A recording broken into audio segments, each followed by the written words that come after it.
New duplicant's already here, so we're going to go through and choose that. So let's start this time by going through the traits I definitely do not want to deal with.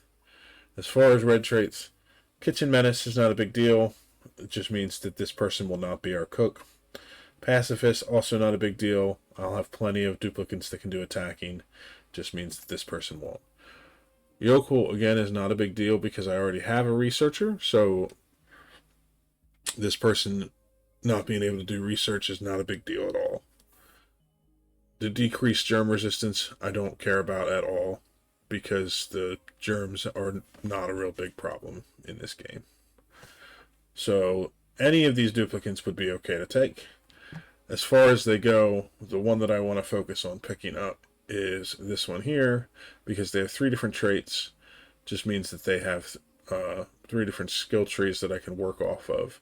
But the main reason I like them is that they have this early bird bonus, which means I can put them on the day shift, and then in the morning they'll get +2 bonus for all their attributes when they're doing the bulk of their work, which is really nice. So let's think, who do we want to... We don't have one for night yet. Let's do night. Okay. And as always, the first thing I want to focus on when I bring in a new duplicant is adding in space for a new bed. So basically when a duplicant comes in, they build the bed for the next one. And the same with a mess hall table. And then we will focus on getting night on his schedule. So you can see anybody who has these early bird bonuses means they get a bonus during this time of the day. So during these 5 blocks, night gets a bonus to his attributes. So if I put him on the first shift, that means during his bath time he's getting a bonus. We don't want that. If I put him on second shift, all of his bonuses are going to be during his downtime and his bedtime. So the options are to put him on third shift, where all 5 of those slots will be getting a bonus, or on the night shift. And I think I'm going to put night on the night shift with Psy. He also starts off with 1 skill point. And I think that what I'm going to do is work on getting night to be my demolitionist. So we have to get all the way to this level if we want to demolish certain buildings. So we'll get started on that a while. It also means that he gets an extra +2 to his construction, which is nice. And so he also gets that hit. So that's good. Schedule done. We're ready to have him come into the colony and do his thing. He'll grab his hat as soon as he came in. And off he goes. Night always causing me trouble. First thing he does after I get him into the colony is he jumps into the water tank without a way to get out of it and almost suffocates to death. Fortunately, I noticed it, and I dug this block right here that was blocking him, and now he can get out of here before his oxygen runs out and poor little dude dies.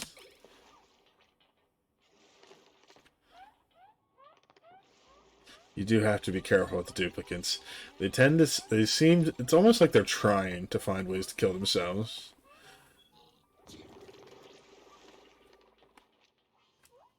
Especially when you have a large amount of things queued up for them to do. So, all good. I caught it before it became an issue.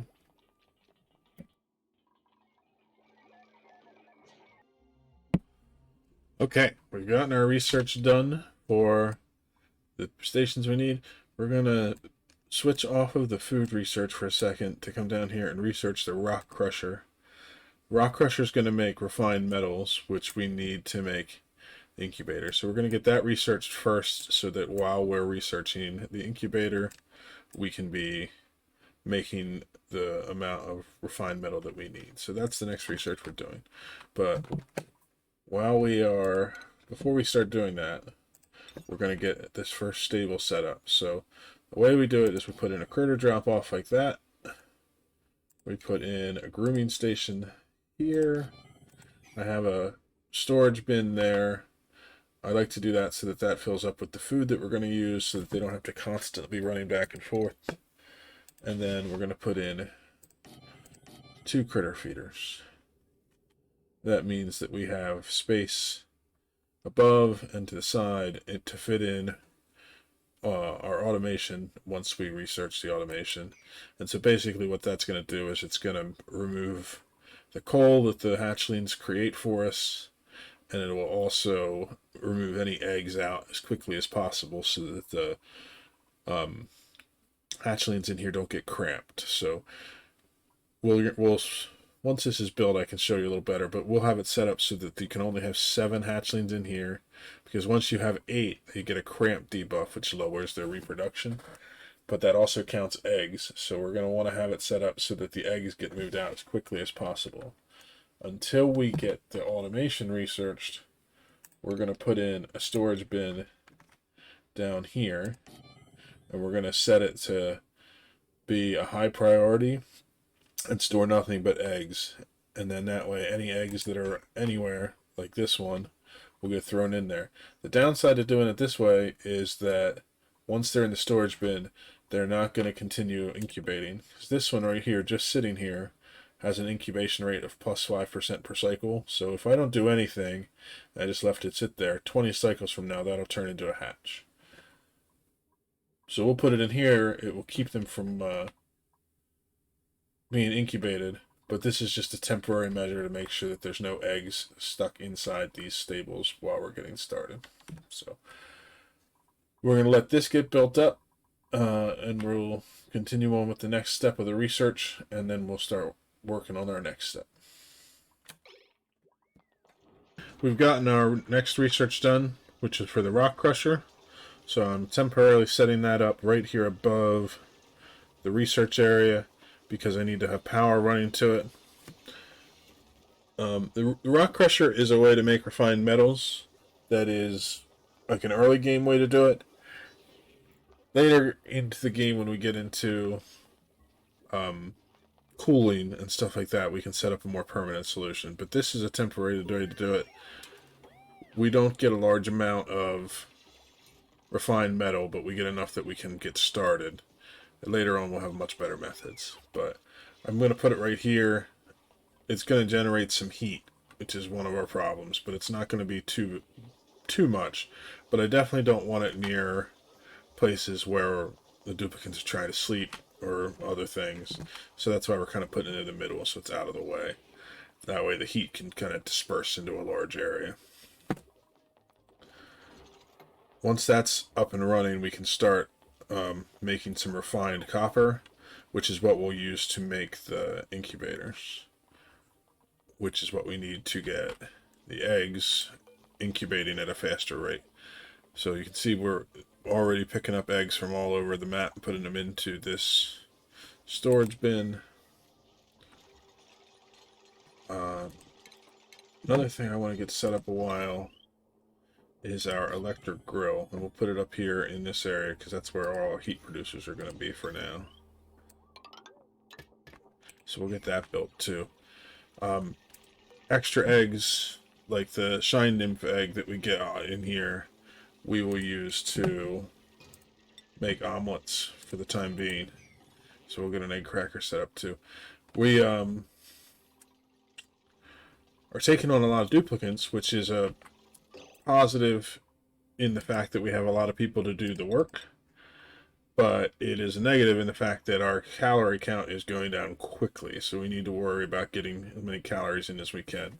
For every duplicant that you have in your colony, every cycle they eat 1,000 calories of food, approximately.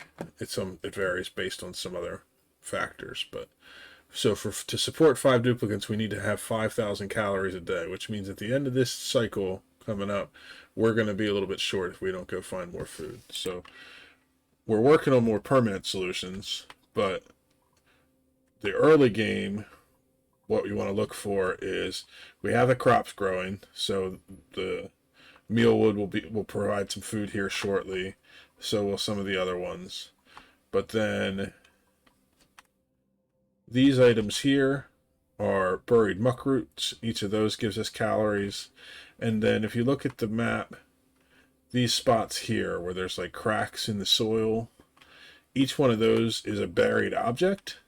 And so when you dig them up, there's a chance that it's food inside there. So what we're going to do is we're going to do a little high priority digging here. We're going to dig up this one, and this one. Dig that one.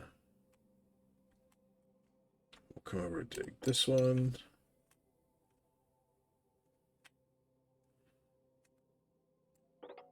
Those two.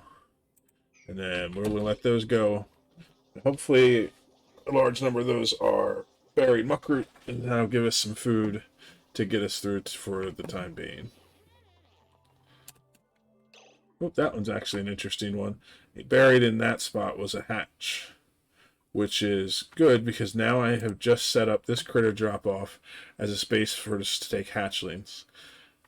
I also have a couple other hatchlings that are around the base as well. So what we're going to do is we're just going to pick up the capture critters. We're going to set it to really high priority, and I'm just going to go across this entire area and do capture. So we got 1, 2, 3 hatches that we can put in there right away, which is a really good start. My goal is to have, by cycle number 20, to have at least one full stable set up. So we need to have 7. So hopefully we'll find some more.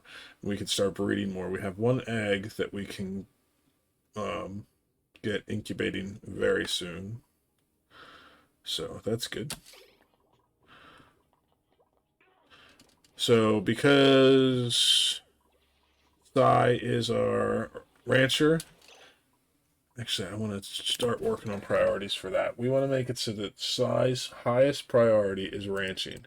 So what this does is it adds an extra, since we have it set to very high priority, it adds an extra 50 to the priority for ranching for Sai. So all of his other ones are set at normal.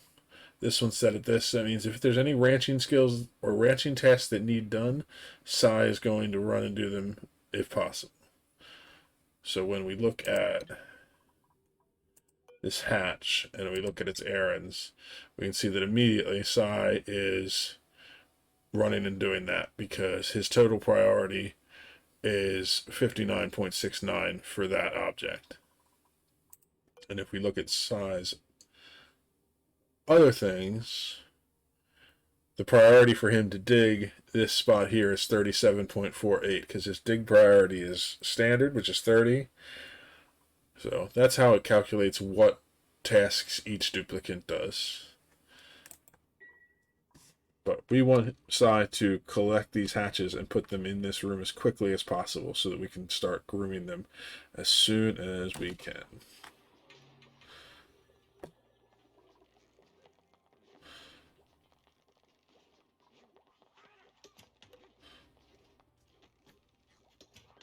That also means we don't have to worry about this hatch accidentally falling into our water tank and drowning, which would give us some meat, but would not give us the... Set this. Would not give us the egg chances that we need right now, which is more important. I set the priority to this drop-off to 7 so that it's a higher priority, which means that as soon as Sai's done wrangling all these, he's going to grab these hatches and put them in that room as quickly as possible. Hopefully he can get to this one before it frees itself.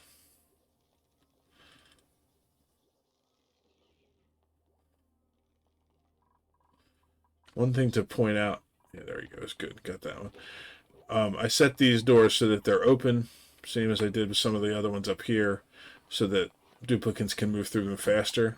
The ones above I set to lock, that way they're not trying to jump up to go through the higher doors. The only reason I have these as doors is because they allow air flow through, and it's a cheap way to, in the early game, to make it so that you have air tiles the whole way through. So Sai has already gotten all of those hatches in this room and has started to groom them. So I'm going to pull up one of them so we can see. This one has now been groomed, which means that it's losing 55% of its wildness every cycle. So in 2 cycles, this hatch will go from being a wild critter to being a tamed critter, which means it'll start laying eggs. So Sai's going to stand here because this is a high priority. In fact, I want to change that. And he's going to stay here and get all of these hatches groomed. The other thing we want to work on is that right now this critter is happy, which is helping with all of his stats. But the room is very small. So if we look at the stable, it's only 14 tiles. So it's almost the bare minimum that it can be for a stable. So once we get more than 3 of these in here, they're going to get cramped very quickly. So they're already overcrowded, which means they're losing happiness. Which means I need to prioritize getting this room dug out. So let's make that priority. Make that priority. Actually, I don't. No, that side was fine. We can get to that when we get to that. Did I select my next research? Yes, we're working on the incubator still. Perfect. So once we have the incubators, we can start working on a nursery where we hatch new hatches. So we can start getting these rooms filled up. And then we'll start working on building our second stable once this one's finished.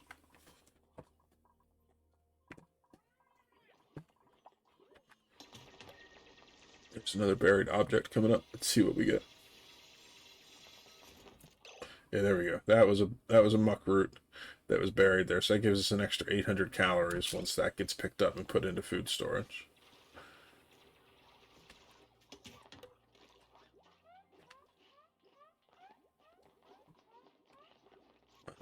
I think we're going to actually dig. Try not to dig too much out because we don't have a huge amount of oxygen generation yet, so trying to fill the whole area is difficult. Let's remove this whole layer, and then we'll get these 3 as well. That one can come up. We have a couple in there. There's some in here. I didn't want to dig these until I had the stable set up, because if we dig out any of these and they are hatches, I want to be able to wrangle them as quickly as possible to try to get them out before they grow. In fact, what I think I'm going to do is I'm going to cancel the sides of this.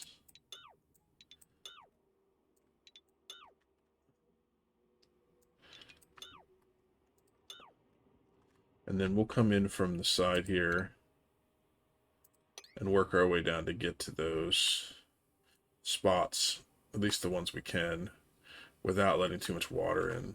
Because I definitely want to make sure I do not lose any of them if they are hatches. So we'll leave that for now, and we'll come back and get it once the stable's finished, because this is my priority, getting this set up. If we get this feeder set up and we get enough space, we can start feeding these guys, which means that their happiness will stay high and they'll start laying eggs as soon as they're tamed. Okay, we'll be back once we get that room finished.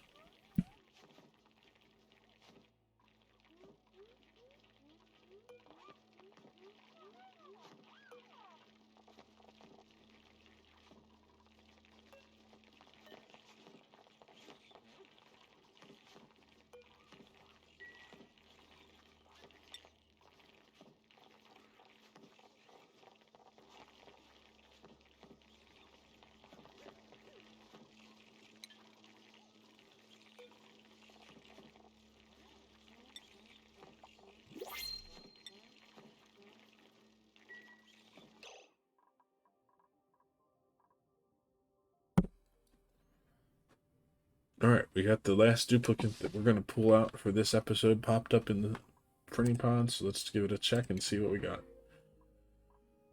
Alright, so now we have two different options for non-duplicate choices.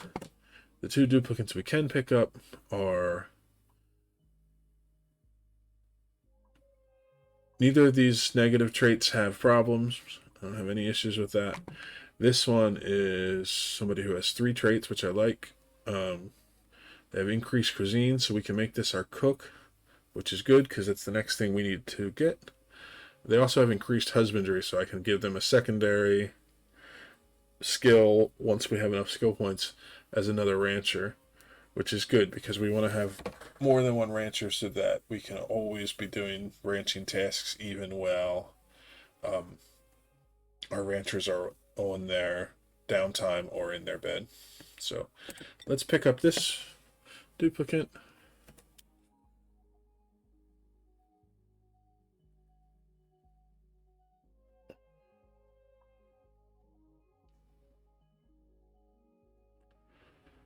I have to think of who I want to name this one after. Let's do Primus. We haven't done one for him yet, so he's going to be our next one. Okay, so as always, first tasks we set up are to put in another bed.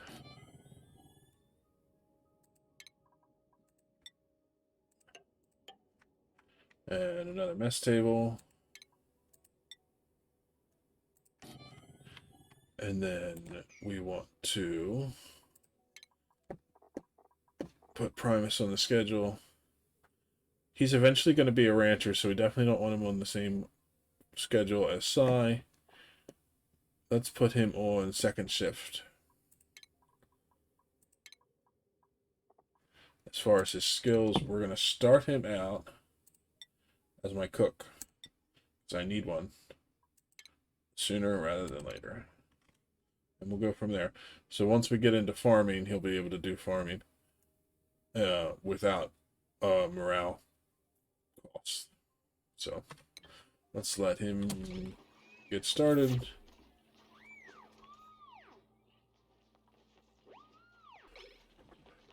So we hit a little bit of a roadblock here in digging out the rest of this room because the only person who can dig through these blocks is Gunder. She was sleeping, so she's just got woken up. But right now she is preoccupied with this task. I set up a storage bin that holds everything. Actually, I'm going to make it so it doesn't hold the critter eggs because I want them in the first one. But I set it to sweep only. And then I set a really high priority sweep command across this room. And the reason that I did that is these hatchlings will eat whatever's on the ground. And some of these things in here are things that they can eat, like dirt. But if they eat dirt, then they have a higher chance of laying sage hatchling eggs. And I don't want sage hatchling eggs. I want to increase the chance of stone hatchling eggs. I don't have a lot of sedimentary rock to start right now. I put all of it that I had in here.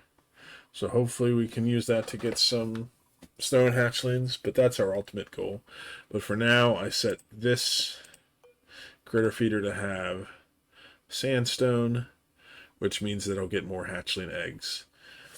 But what I don't want is I don't want all this stuff sitting on the ground because A, the hatches will eat it and then I will lose it, but also it will give us the wrong kind of hatches, and it won't count as them eating from a feeder, which means they won't get the buffs I need to get their eggs coming as fast as possible. So right now I'm already up to 4 hatches at cycle 10, and my goal was to have this room have 7 in it by the time we get to 20. So I just remembered I did not set up the maximum number of critters in here, so let's do that. The other thing I did is I added in another oxygen diffuser because with 6 duplicates we're starting to get to the point where we're running out of air. So we're going to put that in, and that way everybody can keep on breathing. So once this sweep is done, Gunder will dig out the rest of this room, and we can keep on working on the progress of getting our hatches laying eggs for us. So we have reached cycle 10 now, so I'm going to call it an end to this episode, and we'll come back in the next one. Any feedback on things you'd like to see done differently or things that you think would make the episodes better would be greatly appreciated. Um, this game is kind of the type where, especially at the early game, you kind of have to do a lot of jumps because the progress is slow. So we'll expect to see quite a bit of that, I think. So I hope to see you in the next episode. I hope you enjoyed it. Thanks for watching.